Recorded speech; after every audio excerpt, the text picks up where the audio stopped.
What's going on, everybody? Cullen the Great here, bringing you my first ever album review.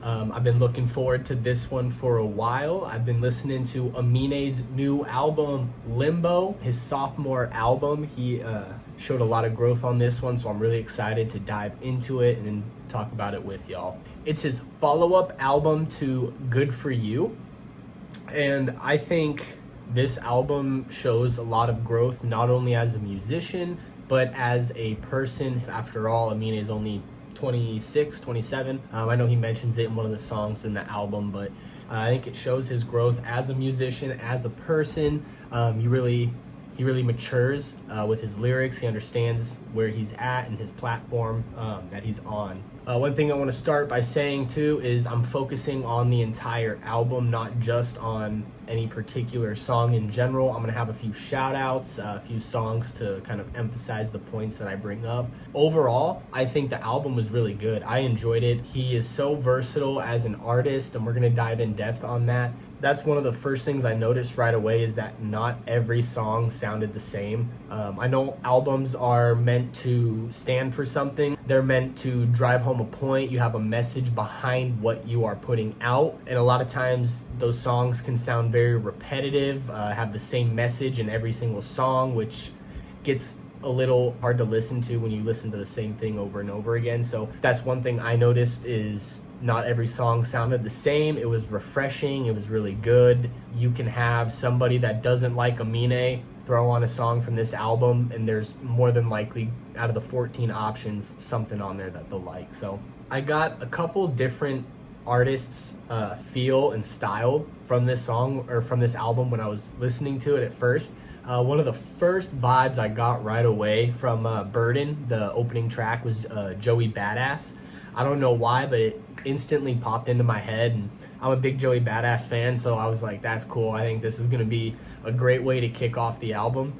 So the more I listened to it, the more I heard it, I was hearing more Michael Christmas in the songs too, which I think is really cool. He's this awesome underground musician. If you guys haven't heard him, you should definitely check him out. The late, great Mac Miller, rest in peace, took him on tour one time, and I saw him. He came to Arizona, and Michael Christmas just blew me out of the water. So definitely recommend checking him out. But it sounded like his voice with a Joey Badass kind of style on some of these songs. But you had R&B feels on here. You had nitty gritty rap feels. You had all sorts of it. I really enjoyed the versatility in this album, which is Amine's strengths, is his versatility. He can go from a ravenous cadence in his vocals to like a harmonic, honey sweet sounding singing. It's insane, and his versatility is a big reason why this album is so good, in my opinion. And along with his versatility, the instrumentals and the beats that he chose to rap over are also very versatile. Every single one of them is different. They're interesting. It doesn't sound like every rap beat that you've ever heard, which is, I kind of get that sense from Amine anyways. And you know, his hit song Caroline, the first time I ever heard it, the hi-hat pattern in there just drove me insane, and I said, this song sucks, I cannot stand it.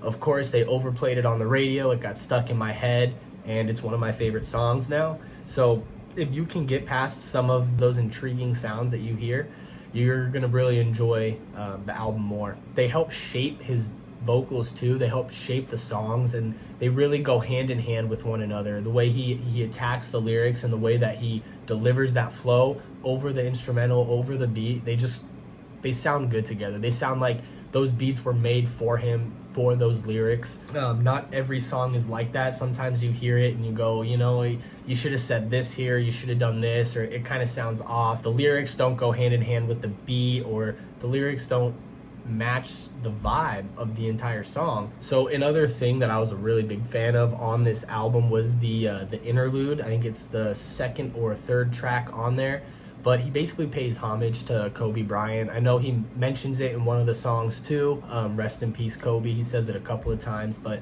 I thought that was awesome. Again, his versatility is so impeccable. Riri and Mama are great examples of that, how he can switch his cadence and his singing so quickly, and how it sounds so good. You know, a couple of songs I'd like to shout out are going to be Woodlong, Complications with Thug, Easy with Summer Walker. I think those were really good songs. Those were my top 3 from the album. And when it came down to the features, I liked how he had a good mix of notable artists and more underground musicians. I was a big fan of that. I did not, however, particularly care for Young Thug's verse in Complications. I thought it was kind of sloppy.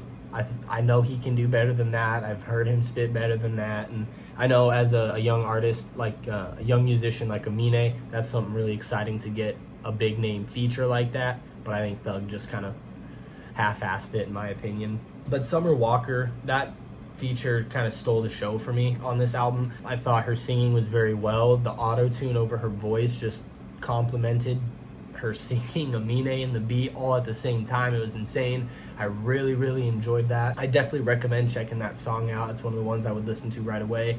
Again, it's in my top 3. The mixing on the album sounded a little loose, in my opinion. It sounded like it could have been done better, but it was on purpose. So it almost sounded like that's what he was going for, was not an underground mix, but more of an underground feel in the mix. How, you know, some things he's gonna let the dynamics fluctuate more. He's gonna have more distortion in his voice. It's gonna sound more, not all over the place, but loose. And it sounds good. It sounds like I said, that's what he was going for when he was making the album, is something that's gonna have that underground feel with that mainstream marketability. So, and Compensating's a really good example of that. If you go listen to it, it sounds distorted a little bit in some places of the song. Almost sounds all over the place, but it sounds good. Like I said, it sounds like that's what he was going for, and they did a great job executing that song. Overall, like I said, I really enjoyed this album. I definitely recommend you guys check it out. Amine's sophomore album, Limbo. I gotta give it an 8 out of 10. From the second I listened to the first song, I was hooked. I think the cover art on it's pretty cool. It kind of matches the album. There's really no real direction with the album. It's kind of all over the place, but with the sense of it's good music. So I don't think that was really an issue there. And if he did have a direction or a point that he was trying to get across, I must have just missed it, or maybe he just didn't do a good enough job getting it through to the listener. I didn't check out any of the music videos that he dropped for this album. I know Riri was one of them. Of course, with everything going on, venues are closed, merch sales have dropped. So stream your artist's favorite music, go listen to it on YouTube, Spotify, Apple Music, download it, save it, keep some money in their pocket, and keep this industry growing. And that does it for my first album review, guys. I hope you enjoyed.